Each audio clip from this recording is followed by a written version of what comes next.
Good afternoon students.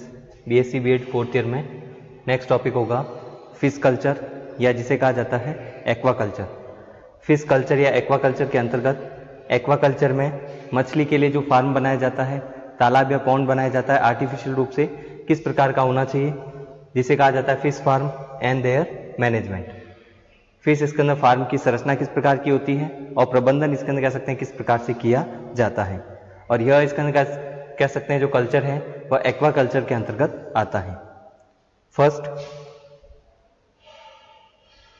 Fish या मछली का उपयोग फूड या भोजन के रूप में किया जाता है और फिश को पकड़ना इसके अंदर कह सकते हैं पूरे विश्व में पाया जाता है, क्योंकि इसके अंदर कह सकते हैं यह भी एक फूड या भोजन के रूप में या फूड प्रोडक्ट के रूप में काउंट किया जाता है।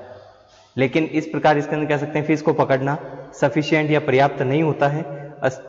इसी कारण इसके अंदर कह सकते हैं बड़े स्केल या लार्ज स्केल पर इसके अंदर कह सकते हैं फिश का प्रोडक्शन या उत्पादन करना फिश कल्चर कहलाता है। फिश फार्मिंग के क्या लाभ होते हैं? उच्च प्रोटीन क्षमता, मनुष्य के लिए भोजन के रूप में इसका उपयोग किया जा सकता है और प्रोटीन भी इसके अंदर कह सकते हैं फिश में ज्यादा मात्रा में पाया जाता है। फार्मर्स स्वयं इसके अंदर फिश स्पीसीज का सिलेक्शन या चुनाव कर सकते हैं। फिश कल्चर इसके अंदर कह सकते हैं जब किया जाता है तो स्वयं इसके अंदर कह सकते हैं फिश का इसके अंदर सिलेक्शन कर सकते हैं। फिश का उत्पादन या संख्या बढ़ने पर आवश्यकता अनुसार पॉन्ड से इसके अंदर कह सकते हैं फिश प्रोडक्ट जो है वह निकाले भी जा सकते हैं। फिश की ग्रोथ पर इसके अंदर कह सकते हैं कंट्रोल या नियंत्रण कर सकते हैं फूड इसके अंदर। इसके अलावा ऑक्सीजन सप्लाई को नियंत्रित करके तालाब या जल स्रोत वाटर सोर्स की सतह का इसके अंदर कह सकते हैं उपयोग किया जा सकता है, जो कि फिश फार्मिंग के इसके अंदर कह सकते हैं मुख्य रूप से लाभ होते हैं। फिश फार्म बनाते समय उस स्थान का चयन करना, स्थान इसके अंदर कह सकते हैं चयन करने के लिए उस स्थान की सॉइल या मिट्टी, जल, टोपोग्राफी या जिसे कहा जाता है स्थलाकृति संरचना जो इसके अंदर पाई जाती है, जियोग्राफिकल कंडीशन जिसे कहा जाता है, या टोपोग्राफिक इसके अंदर कह सकते हैं फैक्टर या टोपोग्राफिक इसके अंदर कंडीशन इसके अंदर जो पाई जाती है, या जिसे कह सकते हैं स्थलाकृति, जल निकासी, जल इसके अंदर कह सकते हैं जो अपशिष्ट इसके अंदर कह सकते हैं या अशुद्ध इसके अंदर कह सकते हैं जल की निकासी या ड्रेनेज इसके अंदर किस प्रकार किया जाता है, ये सभी इसके अंदर कह सकते हैं फिश फार्म बनाते समय ध्यान रखना चाहिए। लेआउट ऑफ फिश फार्म, अभिविन्यास क्या होता है इसके अंदर फिश फार्म का? फर्स्ट होता है hatching pit, second nursery pond, third rearing pond और फोर्थ हो सकता है स्टॉकिंग पॉन्ड, जिसमें इसके अंदर संग्रहण किया जाता है। रियरिंग में इसके अंदर कह सकते हैं फिश का पालन किया जाता है। स्मॉल फिश को रखने के लिए नर्सरी पॉन्ड होता है और हैचिंग या स्फुटन के लिए इसके अंदर कह सकते हैं पिट या गड्ढा पाया जाता है।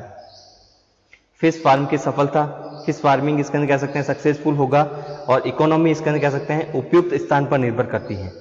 फर्स्ट हो सकता है स्थलाकृति, सतह क्षेत्र या सरफेस इसके अंदर कह सकते हैं जरूरी होता है। फिश फार्मिंग के लिए इसके अंदर कह सकते हैं सरफेस एरिया इसके अंदर कह सकते हैं जरूरी होता है और सतह क्षेत्र का कंस्ट्रक्शन करना और मेंटेनेंस इसके अंदर कह सकते हैं दोनों जो है वह फिश फार्मिंग की इसके अंदर कह सकते हैं सफलता या सक्सेसफुल इसके अंदर बना सकते हैं। नेक्स्ट, सॉइल या मिट्टी। फिश इसके अंदर फार्मिंग के लिए या मछली पालन के लिए मिट्टी जो उपयोग में लाई जाती है क्ले, लॉम सॉइल का उपयोग किया जाता है, जिसमें क्ले इसके अंदर कह सकते हैं जो पाई जाती है 30% या 30%, स्लिट 30% और सैंड इसके अंदर जो पाई जाती है जिसको रेत कहा जाता है 45% इसके अंदर कह सकते हैं पाई जाती है। ऐसी मिट्टी का उपयोग किया जाता है। लेकिन चट्टानी और सैंड सॉइल का इसके अंदर कह सकते हैं प्रयोग इसके अंदर कह सकते हैं ज्यादा नहीं करना चाहिए। सैंड का उपयोग किया जाता है, सैंड सॉइल का उपयोग नहीं किया जाता है। इसके अलावा जल स्रोत या वाटर इसके अंदर सप्लाई जो है जल स्रोत के रूप में लेक या झीलों का उपयोग किया जा सकता है।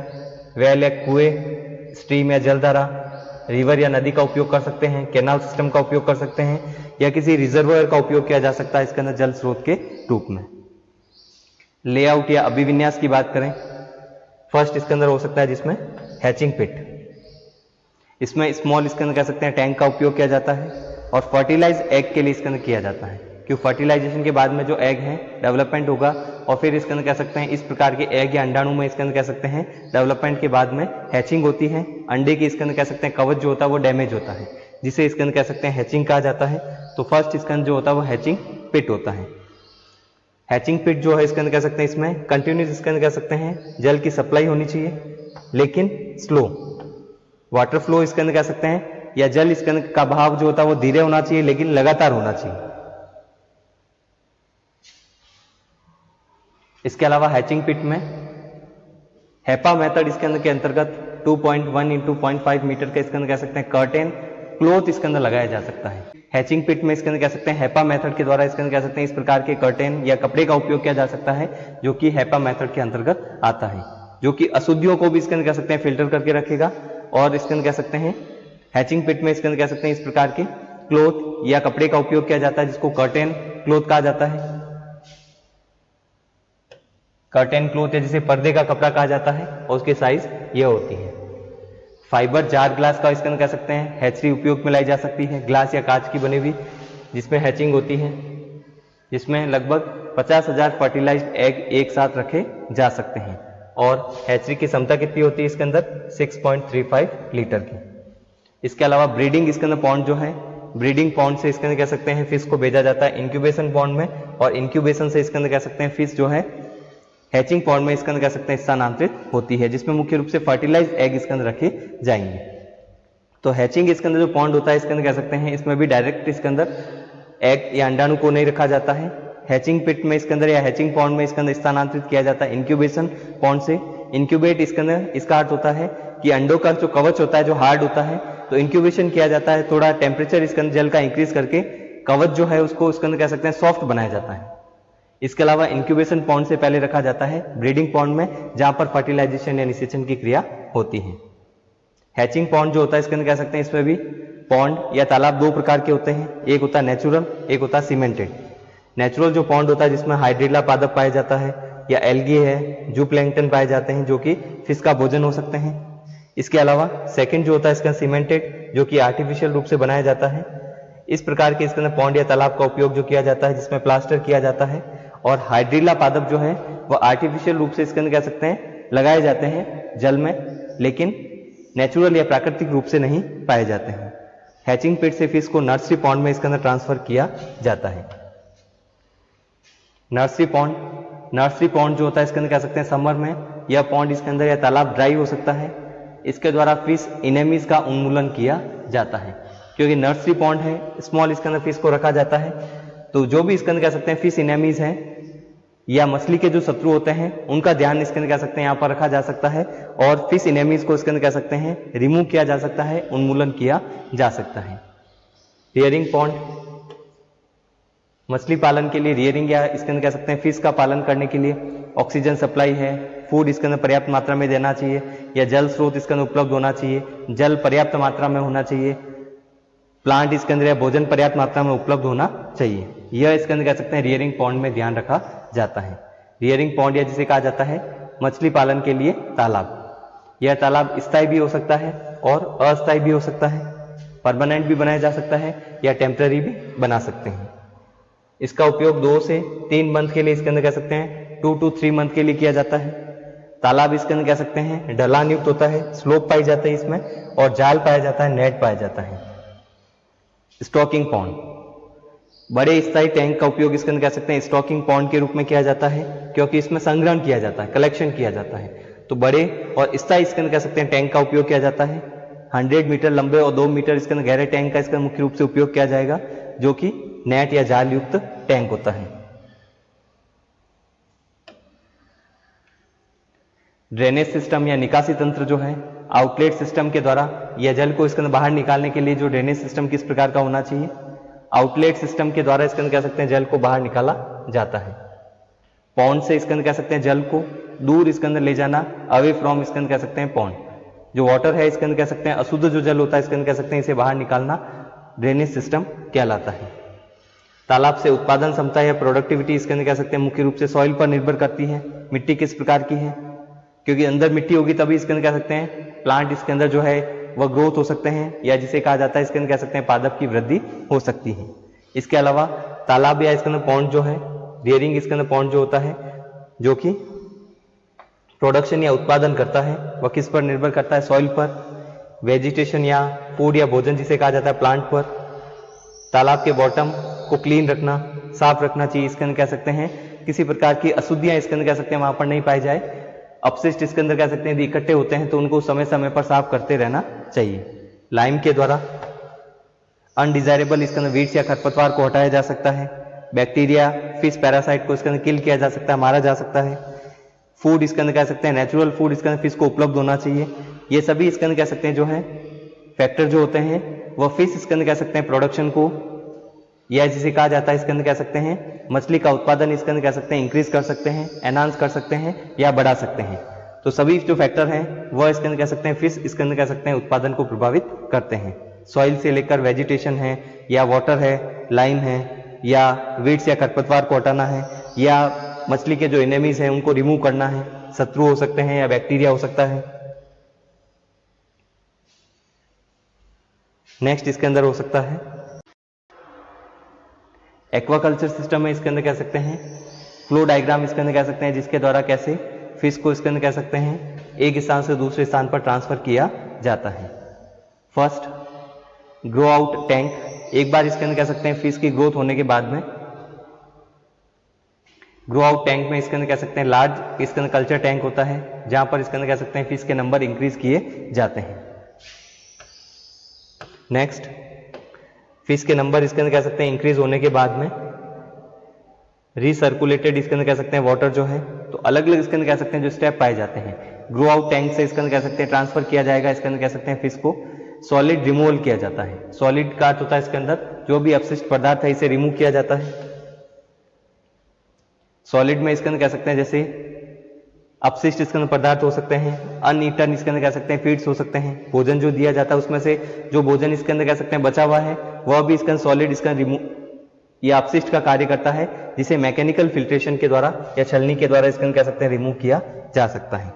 बायो फिल्ट्रेशन में इसके अंदर कह सकते हैं अमोनिया का रिमूवल किया जाता है, जिसमें मुख्य रूप से बैक्टीरिया का यूज किया जाता है, जीवाणु का उपयोग किया जाता है, और जीवाणु जो कि माइक्रो ऑर्गेनिज्म होते हैं, सूक्ष्म जीव होते हैं, इसलिए इसे इसके अंदर कह सकते हैं बायो फिल्ट्रेशन कहा जाता है। फिल्ट्रेशन या छानना लेकिन जैविक पदार्थ के द्वारा, और इसमें भी अमोनिया का रिमूवल किया जाता है, क्योंकि बैक्टीरिया जो होते हैं इसके अंदर कह सकते हैं फिश के जो प्रोडक्ट होते हैं अपशिष्ट इसके अंदर मुख्य रूप से अमोनिया पाया जाता है, और अमोनिया को उपयोग में लाए जाने वाले इसके अंदर कह सकते हैं जीवाणु को यहाँ पर उपयोग में लेंगे, जिससे यह इसके बैक्टीरिया जो है वो अमोनिया को नाइट्रोजन में परिवर्तित कर देते हैं, और यह इसके नाइट्रोजन जो है एटमॉस्फेयर में रिलीज कर दी जाती है। इसके अलावा ऑक्सीजनेशन, डिजोल्व इसके अंदर गैस कंट्रोल, फिश का उत्पादन करने के लिए इसके अंदर ऑक्सीजन की सप्लाई भी इसके अंदर, जो कि वायु में ऑक्सीजन जो पाई जाती है वह तो स्थलीय जंतु के लिए आवश्यक होती है, और जो भी जलीय जंतु होते हैं जलीय जंतु के लिए ऑक्सीजन जो होती है इसके अंदर वह जल में विलय होती है, इसका उपयोग किया जाता है। तो जो भी डिजोल्व ऑक्सीजन है इसके अंदर कह सकते हैं गैस का कंट्रोल करना चाहिए, जो कि मुख्य रूप से कौन सी गैस होती है, ऑक्सीजन, जिसे कहा जाता है ऑक्सीजनेशन। तो इस प्रकार से इसके अंदर कह सकते हैं फिश का कल्चर, सॉलिड या वेस्ट को रिमूव करना, अलग अलग प्रकार के इसके अंदर कह सकते हैं कल्चर पाए जाते हैं। जैसे राइस फील्ड, धान के खेत में इसके अंदर कह सकते हैं कल्चर किया जा सकता है, जैसे डायग्राम में भी देख सकते हैं। यह इसके अंदर कह सकते हैं जो डायग्राम है इसके अंदर कह सकते हैं इसमें धान के खेत जो लगे हुए हैं स्ट्रक्चर में। इसके अलावा जो जल है, जल इसके अंदर स्रोत जैसे इसमें देख सकते हैं इसके अंदर कह सकते हैं पाया जाता है, और जल में इसके अंदर कह सकते हैं जैसे फिश पाई जाती है। तो जल इसके अंदर कह सकते हैं धान के खेत में इसके अंदर कह सकते हैं जल जो है वह ज्यादा मात्रा में चाहिए होता है। धान की जो फसल होती है इसके अंदर कह सकते हैं जल में या डिप करके या डुबो कर रखा जाता है धान के इसके अंदर कह सकते हैं प्लांट या पौधे को। इसलिए जो अतिरिक्त इसके अंदर कह सकते हैं स्थान है जहां पर इसके अंदर कह सकते हैं प्लांट नहीं है, वहां पर इसके अंदर कह सकते हैं फिश का कल्चर किया जा सकता है, जिसे कहा जाता है कल्चर इन राइस फील्ड। इसके अलावा 3 अलग अलग प्रकार के मेथड्स उपयोग में लाए जा सकते हैं, जैसे सेमी इंटेंसिव, इंटेंसिव और जिसे कहा जाता है एक्सटेंसिव मेथड। 3 प्रकार के जो मेथड होते हैं इसके अंदर कह सकते हैं उपयोग में लाए जाते हैं। फर्स्ट हो सकता है सेमी इंटेंसिव जो मेथड होता है, adoption of mid level technology, partial dependence of natural इसके अंदर productivity, fertilization, supplementary feeding with stock manipulation, medium level input and medium rate of production. Intensive में एडॉप्शन ऑफ इसके अंदर कह सकते हैं full complement of culture technique including scientific pond design, fertilization, supplement feeding और only feeding without fertilization. Extensive adoption of traditional technique of इसके अंदर aquaculture, example कौन कौन से हो सकते हैं, dependence on natural productivity and little control over the stock. तो 3 अलग अलग प्रकार के जो मेथड होते हैं इसके अंदर कह सकते हैं फिश कल्चर के, एक्सटेंसिव जो मेथड होता है जिसमें मुख्य रूप से ट्रेडिशनल या परंपरागत जो भी इसके अंदर कह सकते हैं टेक्निक्स या विधियां इसके अंदर कह सकते हैं काम में ली जाती है, तकनीक का उपयोग किया जाता है। प्राकृतिक रूप से जो भोजन दिया जाएगा इसके अंदर कह सकते हैं जिससे फिश का उत्पादन कितना होता है वह एक्सटेंसिव प्रकार कहलाता है। इंटेंसिव जो प्रकार होता है जिसमें इसके अंदर कह सकते हैं मुख्य रूप से साइंटिफिक इसके अंदर कह सकते हैं टेक्निक का उपयोग किया जाता है, वैज्ञानिक इसके अंदर तकनीक का उपयोग किया जाता है। पॉन्ड या तालाब का डिजाइन भी इसके अंदर कह सकते हैं साइंटिफिक या वैज्ञानिक तरीके से बनाया जाता है। सप्लीमेंट या फूड इसके अंदर कह सकते हैं जो है वह भी आर्टिफिशियल रूप से या बाहर से इसके अंदर कह सकते हैं उपलब्ध करवाया जाता है। इसके अलावा सेमी इंटेंसिव और इंटेंसिव में क्या डिफरेंस होता है? सेमी इंटेंसिव मेथड में पार्शियल डिपेंडेंस ऑन नेचुरल इसके अंदर प्रोडक्टिविटी, जो भी इसका नेचुरल फूड होता है, प्राकृतिक इसका जो भोजन होता है, नेचुरल इसके अंदर प्रोडक्टिविटी या उत्पादन जो होगा इसके अंदर कह सकते हैं नेचुरल इसके अंदर कह सकते हैं फूड, इसमें इसके अंदर कह सकते हैं पार्शियल डिपेंडेंट कह सकते हैं नेचुरल फूड दिया जाता है और बाकी जो भोजन होता है वो आर्टिफिशियल रूप से उपलब्ध करवाया जाता है। जो सप्लीमेंट इसके अंदर कह सकते हैं आर्टिफिशियल फूड सप्लीमेंट होते हैं वह बाहर से उपलब्ध करवाए जाते हैं, लेकिन कुछ इसके अंदर कह सकते हैं मात्रा में नेचुरल इसके अंदर फूड उपलब्ध करवाया जाता है। और कंप्लीट आर्टिफिशियल फूड बाहर से उपलब्ध करवाया जाए तो इसे इंटेंसिव कहा जाता है और परंपरागत तरीके से किया जाता है तो एक्सटेंसिव मेथड कहलाता है। तो तीन अलग अलग प्रकार इसके अंदर कह सकते हैं, जैसे डायग्राम में भी देख सकते हैं एक्सटेंसिव, इंटेंसिव और सेमी इंटेंसिव में। डायग्राम के द्वारा एक्सटेंसिव में इसके अंदर कह सकते हैं नेचुरल फूड इसके अंदर कह सकते हैं वेरी इंपॉर्टेंट रोल प्ले करता है। तो नेचुरल फूड इसके अंदर कह सकते हैं दिया जाता है, नेचुरल या प्राकृतिक भोजन दिया जाता है और प्रोडक्टिविटी कितनी होती है तो एक्सटेंसिव मेथड होता है। सेमी इसके अंदर इंटेंसिव में फिश प्रोडक्शन इसके अंदर increase by the use of fertiliser and supplementary feeding. बाहर से कुछ हद तक भोजन दिया जा सकता है, जैसे देख सकते हैं इसके अंदर कह सकते हैं बाहर से इसके अंदर भोजन देने का जो मेथड होता है सेमी इंटेंसिव। तो सेमी इंटेंसिव मेथड में इसके अंदर आर्टिफिशियल जो फूड सप्लीमेंट दिया जाता है जिससे फिश का प्रोडक्शन इंक्रीज कर सकते हैं और फर्टिलाइजर है तो इसके अंदर कह सकते हैं उर्वरक जो पाए जाते हैं जो कि प्लांट की इसके अंदर कह सकते हैं ग्रोथ को बढ़ा सकते हैं। इंटेंसिव जो मेथड होता है इसके अंदर कह सकते हैं involve high level of input and stocking the pond within many fish. इसके अंदर कह सकते हैं एक से ज्यादा इसके अंदर कह सकते हैं या बहुत मात्रा में इसके अंदर फिश या इसके अंदर मछली को यहाँ पर रखा जा सकता है। फीड सप्लीमेंट्री फीड, बाहर से इसके अंदर सप्लीमेंट इसके अंदर फीड जो होता है इसके अंदर कह सकते हैं इसमें भोजन जो दिया जाएगा वह आर्टिफिशियल होता है, बाहर से दिया जाता है। प्राकृतिक भोजन इसके अंदर कह सकते हैं इसमें नहीं पाया जाता है। तो प्राकृतिक भोजन पर इसके अंदर कह सकते हैं जो मेथड डिपेंड होता है वह एक्सटेंसिव और जो आर्टिफिशियल फूड पर डिपेंड होता है इंटेंसिव मेथड कहलाता है। ट्रांसपोर्ट ऑफ फिश सीड, जो स्मॉल इसके अंदर फिश होती है इसे फिश सीड कहा जाता है। स्मॉल इसके अंदर कह सकते हैं फिश या मछली को इसके अंदर फिश सीड कहा जाता है। तो इस प्रकार इसके अंदर कह सकते हैं जो फिश है एक बार इसके अंदर कह सकते हैं एडल्ट या वयस्क होने के बाद में इसके अंदर कह सकते हैं स्थानांतरण इसके अंदर कह सकते हैं ज्यादा इसके अंदर कह सकते हैं नुकसानदायक हो सकता है फिश के लिए, क्योंकि फिश इसके अंदर कह सकते हैं इसके द्वारा डैमेज भी हो सकती है या ऑक्सीजन की सप्लाई इसके अंदर कह सकते हैं नहीं मिलने पर फिश की मृत्यु भी हो सकती है। इसके अलावा इसके अंदर कह सकते हैं कंप्लीट इसके अंदर एक बार लार्ज साइज इसके अंदर है बड़ी फिश को इसके अंदर एक स्थान से दूसरे स्थान पर इसके अंदर कह सकते हैं ले जाना भी इसके अंदर कह सकते हैं फिश के लिए नुकसानदायक होता है और कम मात्रा में फिश को ले जा सकते हैं। और फिश सीड जो होते हैं इसके अंदर कह सकते हैं इसमें ज्यादा मात्रा में फिश को एक स्थान से दूसरे स्थान पर ले जाया जा सकता है।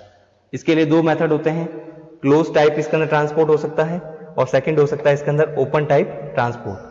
तो स्थानांतरण इसके अंदर एक तो खुले प्रकार का होता है, एक होता है इसके अंदर कह सकते हैं बंद प्रकार का इसके अंदर स्थानांतरण या ट्रांसपोर्ट। क्लोज टाइप में एयर इसके अंदर कह सकते हैं टाइट बैग, एयर टाइट इसके अंदर कह सकते हैं बैग का इसके अंदर उपयोग किया जाता है। तो एयर टाइट इसके अंदर कह सकते हैं जो बैग है इसका उपयोग किया जाता है जिसमें से इसके अंदर कह सकते हैं ऑक्सीजन जो है वो वाटर में डिजोल्व होती है और एयर टाइट होता है, एयर भी इसके अंदर कह सकते हैं इसमें एंटर नहीं कर सकती है, इसलिए इसे इसके अंदर कह सकते हैं क्लोज टाइप का ट्रांसपोर्ट कहा जाएगा।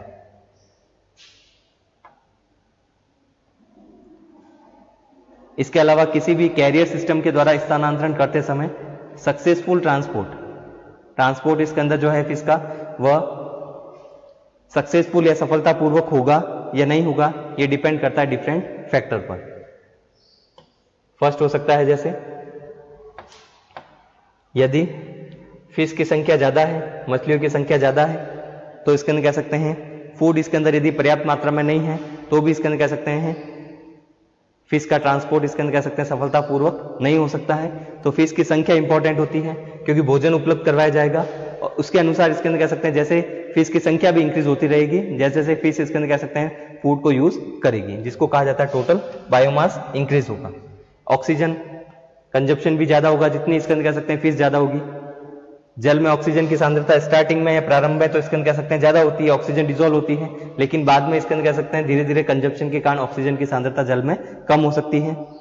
Rate of oxygen entry, oxygen इसके अंदर कह सकते हैं सिस्टम में किस प्रकार से एंटर करवा रहे हैं, ये भी इसके अंदर कह सकते हैं महत्वपूर्ण कारक होता है। हार्मफुल एक्सक्रीट या जिसे कहा जाता है हार्मफुल एक्सक्रीटरी वेस्ट, उत्सर्जी पदार्थ जो कि नुकसानदायक होते हैं। कार्बन डाइऑक्साइड जो होगा वह श्वसन के द्वारा बनती है, रेस्पिरेशन का अपशिष्ट होता है, और किडनी के द्वारा बनने वाला जो अपशिष्ट है जो कि यूरिया बनता है, या इसके अंदर कह सकते हैं अमोनिया बनता है, या यूरिक एसिड बनता है। तो मछली वर्ग के जंतु जो होते हैं इसके अंदर वह जल में पाए जाते हैं, इसलिए इसके अंदर कह सकते हैं ऐसे जंतु को अमोनोटैलिक कहा जाता है, तो अमोनिया का इसके अंदर कह सकते हैं निर्माण होगा। तो ऐसे इसके अंदर कह सकते हैं हार्मफुल एक्सक्रीटरी इसके अंदर कह सकते हैं जो मटेरियल या वेस्ट है वो एक्यूमुलेट होते रहते हैं। यदि इसके अंदर कह सकते हैं इनको रिमूव नहीं किया जाएगा तो भी फिश की इसके अंदर कह सकते हैं प्रोडक्शन पर इफेक्ट पड़ सकता है। फिश ट्रांसपोर्ट के दौरान इसके अंदर केमिकल या रसायन के उपयोग के क्या लाभ होते हैं। यदि इसके अंदर फिश का ट्रांसपोर्ट कर रहे हैं, मछली का इसके अंदर कह सकते हैं स्थानांतरण किया जाता है, उस दौरान इसके अंदर कह सकते हैं जल में किसी केमिकल या रसायन का उपयोग किया जाता है, तो इसके अंदर कह सकते हैं फिश इसके अंदर ट्रांसपोर्ट सक्सेसफुल होगा या नहीं होगा, उसके क्या क्या बेनिफिट हो सकते हैं। तो फर्स्ट हो सकता है जैसे फिश को आसानी से इसके अंदर हैंडल कर सकते हैं, केमिकल का जब उपयोग किया जाएगा इसके अंदर आसानी से हैंडल कर सकते हैं।